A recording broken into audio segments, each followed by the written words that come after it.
Núna ætlum ég að fara yfir hvernig við gerum efnisyfirlit í vinnubók.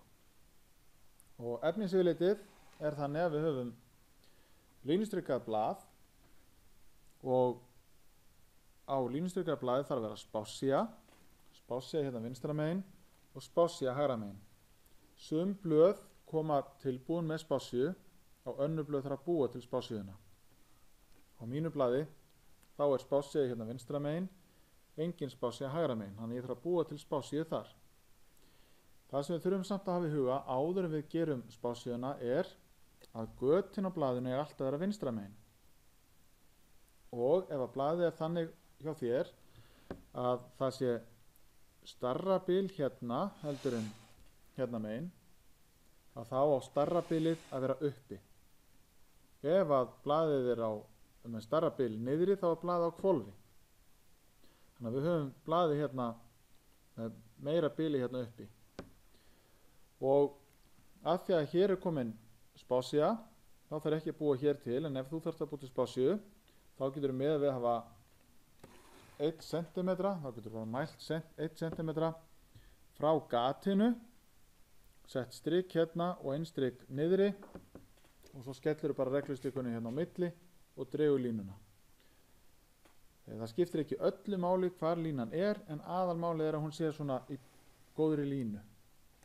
Hérna hægra megin þarf ég að búa til spássíu og ég ætla að hafa saman, það er 1 cm frá blaðbrún. Þannig að hér ger ég merki og svo ger ég líka merki hérna, 1 cm frá blaðbrún. Og þegar það er komið þá set ég reglustikkuna hérna á milli punktana tveggja og dreg svo granna línu hérna. Ég ger ekki fast, bara laust. Þá kemur svona grönn falleg lína. Þá er sem komin spássía vinstra megin og hægra megin. Þeir sem ekki muna hvað á að vera mikil breidd eða hvað á að vera langt bil hérna á milli, þeir geta líka bara nota box í strókleður. Setja box í strókleður bara hérna uppið blaðbrúnna og það passar, þá er það akkurat breiddin. Þetta má líka gera hérna vinstra megin. Nú, á efnisyfirlitinu þá þurfum við að merkja hver áfangin er og það gerum við hérna cirka fyrir miðju. Og við skrifum bara annarkvort eðlisfræði, efnafræði, stjörnufræði eða hreinlega bara eðlisvísindi, það sem að tilheyrir þínu fagi. 7. bekkur er með eðlisfræði. Við ætlum að skrifa þar fyrir 7. bekkin eðlisfræði. Ef þetta verður 8. bekkur, það ætti að standa hér efnafræði. Ef þetta verður 9. bekkur, það ætti að standa hér stjörnufræði eða kraftur og hreyfing. Hér upp við hægri spássíuna skrifar nafnið þitt og ég ætla að skrifa bara hérna nafn nemanda, þú skrifa þitt nafn.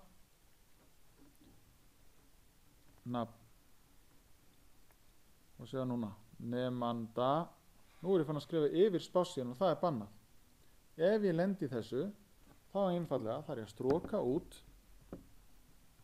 og það er allt í lagi þó að spássían strókist út líka eða línan. Hún er ekki aðalatriði í þessu, heldur að hafa spássíu. Og þá þarf ég að færa maður sinni til vinstri og ég skrifa aftur nafn nemanda. Það er að komið uppið. Og þetta er svona cirka, það er ekki verið algjörlega 100% en samt nógu nálægt. Svo ætla ég að merkja þetta bekknum og ég ætla að setja bekkin 7. FFS sem er ekki til einu sinni. En hann kemur hér. Og þá ætlum við að skrifa efnisyfirlit. Það er miðjujafnað og það kemur í 4. línu. Það er sent ein auka lína hérna í bil. Hérna er 1. línan, önnur línan 3. línan og í 4. línu þá skrifum við efnisyfirlit. Efnisyfirlit. Svo kemur fyrsta fyrirsögnin og það er misjafnt eftir bekkjum hver fyrsta fyrirsögnin er. Þannig ég skrifa bara hér uppi vinstri spássíu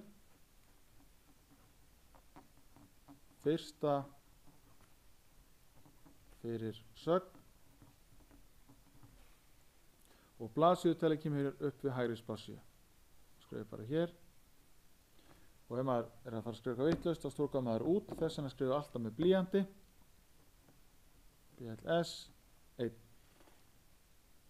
Svo kemur þá önnur fyrirsögn í næstu línu, við höfum ekki fleiri bil, hér kemur þá önnur fyrirsögn,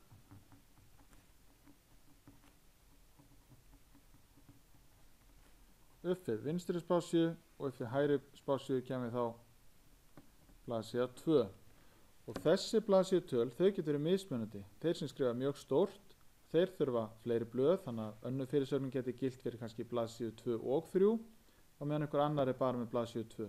Þannig að þessar tölur hér eru ekki eins hjá nemendum en þessi hér fyrirsagnar þær eiga að vera eins. Og svo fyllið bara hérna niður hægt og rólega þangað til eru komin hérna á neðstu línu.